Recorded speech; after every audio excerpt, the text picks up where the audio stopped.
धातु लगता है, लोहा लगता है, निर्माण में मशीनें लगती हैं, इनसे जुड़ी हर इंडस्ट्री को बल मिलता है।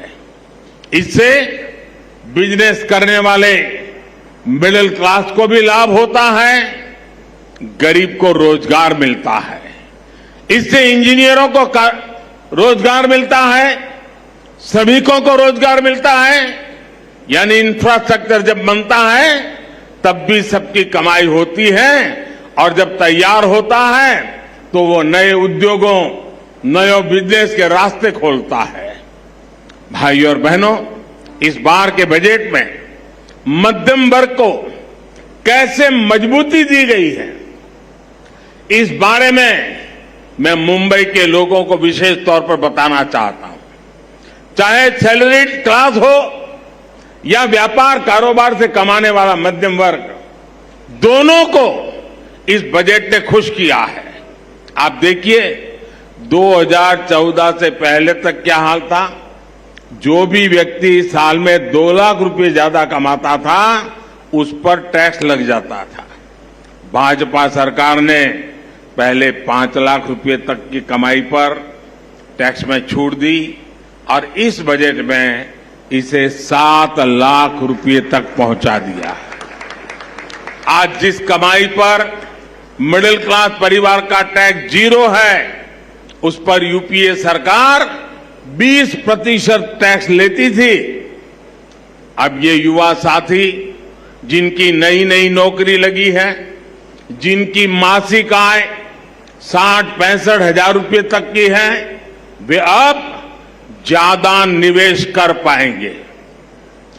गरीब और मध्यम वर्ग के हित में काम करने वाली सरकार ऐसे ही निर्णय लेती है।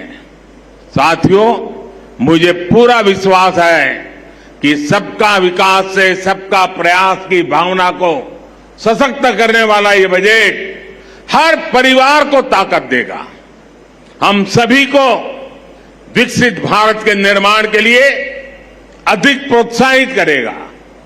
फिर एक बार मुंबई सहित पूरे महाराष्ट्र को बजट और नई ट्रेनों के लिए बहुत बहुत बधाई देता हूं, बहुत बहुत शुभकामनाएं देता हूं। आप सबका धन्यवाद।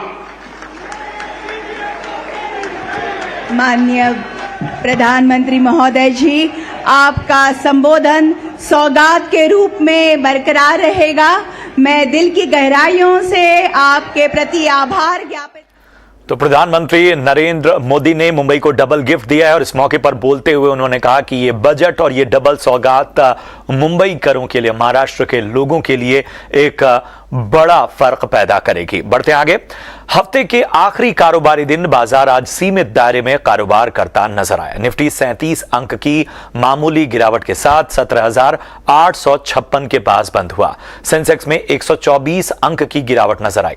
हालांकि बैंक निफ्टी 5 अंक की बढ़त पर हरे निशान में बंद हुआ। कुल मिलाकर बाजार आज सपाट ही रहा। सरकारी बैंक और रियल्टी शेयरों में तेजी दिखी, लेकिन मेटल, एनर्जी और एफएमसीजी शेयरों ने दबाव बनाया।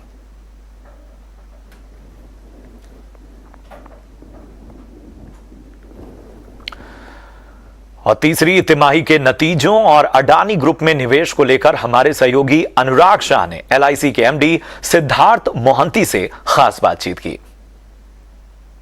एलआईसी का जो एक बड़ा ग्रुप है अडानी, उसके अंदर जो निवेश है वो उस पे लेके काफी चर्चा हो रही है। तो अभी जो फाइनल आंकड़ा क्या है कि कितना निवेश किया गया है और उसकी अभी बुक वैल्यू कितनी है, देखिए मार्केट वैल्यू कितनी है?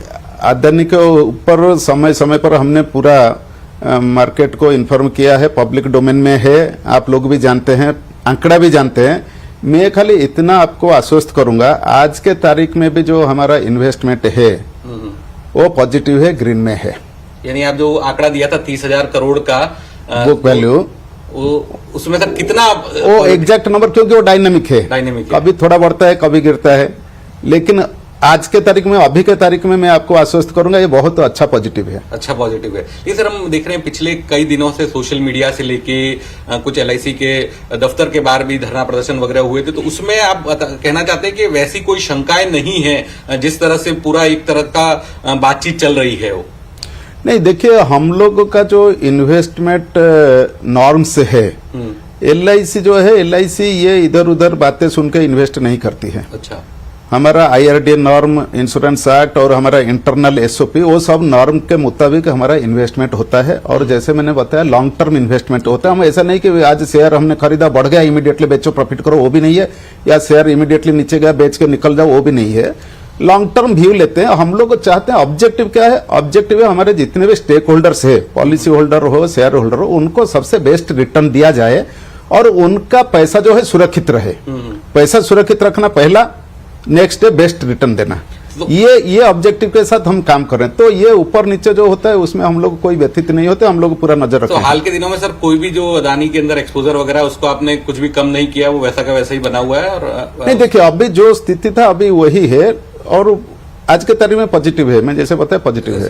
सर एक और जो आपकी कल कॉन कॉल थी, वहां पे कहा गया कि आप आने वाले दिनों में बातचीत करेंगे मैनेजमेंट से, तो किस तरह की बातचीत होगी, क्या जानकारी लेना चाहेंगे और अभी तक क्या जानकारी जुटाई है? देखिए, अभी जो है हमारा जो इन्वेस्टमेंट डिपार्टमेंट है वो उनके संपर्क में है, उनके साथ जो है पत्राचार और सब रहा है और वो लोग भी उनके साथ बातचीत करेंगे, समझेंगे कि एक्चुअल क्या मसला क्या है। तो सो दैट, क्योंकि हम लोग बड़े इन्वेस्टर है तो हमको भी कंफर्ट कंपनी की तरफ से चाहिए, इसलिए हम लोग उनके साथ एंगेज करेंगे। वो आने वाले दिनों में इसकी कोई टाइमलाइन? टाइमलाइन ऐसा नहीं, अभी तो हमारा बोर्ड मीटिंग, अभी रिजल्ट आपके सामने बैठे हैं, तो अभी वो डिपार्टमेंट है, कंसर्न डिपार्टमेंट, वो लोग करेंगे। सर एक बजट पे आऊंगा। बजट के अंदर जो एक इंश्योरेंस से जुड़ा हुआ ऐलान हुआ है 5 लाख से ज्यादा प्रीमियम करने पे, तो उसका कितना इम्पैक्ट होते हुए आप LIC पे देख रहे हैं, आपके ओवरऑल कारोबार पे देख रहे हैं? अभी देखिए, आप अगर टैक्स के साथ इंश्योरेंस को जोड़ेंगे, क्योंकि अभी जो बजट में अनाउंस किया गया है कि भाई 5 लाख से जो प्रीमियम ज्यादा देते हैं, वो भी पॉलिसी, कौन सा पॉलिसी? जो पॉलिसी 1/4/2023 या उसके बाद जो पॉलिसी ली जाएगी। और अब बात निवेश का प्रदेश बन रहे उत्तर प्रदेश की। तो उत्तर प्रदेश की राजधानी लखनऊ में आज से 3 दिवसीय यूपी ग्लोबल इन्वेस्टर्स समिट में दिग्गजों के महाकुंभ की शुरुआत हुई। देश विदेश के दिग्गज उद्योगपतियों की मौजूदगी में पीएम मोदी ने 10 से 12 फरवरी तक चलने वाली समिट का शुभारंभ किया। इस दौरान पीएम मोदी ने उत्तर प्रदेश की तारीफ की और डबल इंजन सरकार का जिक्र करते हुए कहा कि एक तरफ हमारा इरादा है तो दूसरी तरफ संभावनाओं से भरा उत्तर प्रदेश। वहीं इस समिट को लेकर यूपी सरकार का दावा है कि यह देश की सबसे बड़ी समिट है जिसमें 16 देशों की 304 कंपनियां शामिल हुई हैं। सीएम योगी के मुताबिक समिट में 32 लाख करोड़ से ज्यादा के निवेश के प्रस्ताव मिले हैं। आधुनिक इंफ्रास्ट्रक्चर, उत्तर प्रदेश के इस इंफ्रास्ट्रक्चर की जो पहल है उसके परिणाम नजर आ रहे हैं। बिजली से लेकर कनेक्टिविटी तक हर क्षेत्र में सुधार आया है। बहुत जल्द यूपी देश के उस इकलौते राज्य के तौर पर भी जाना जाएगा जहां 5 इंटरनेशनल एयरपोर्ट है। आज यूपी एक आशा, एक उम्मीद बन चुका है। भारत अगर आज दुनिया के लिए ब्राइट स्पॉट है तो यूपी भारत के ग्रोथ को ड्राइव करने वाला एक अहम नेतृत्व दे रहा है। और चलिए इसी के साथ इस बुलेटिन में इतना ही। दीजिए इजाजत। आप देखते रहिए ET नाउ स्वदेश। नमस्कार।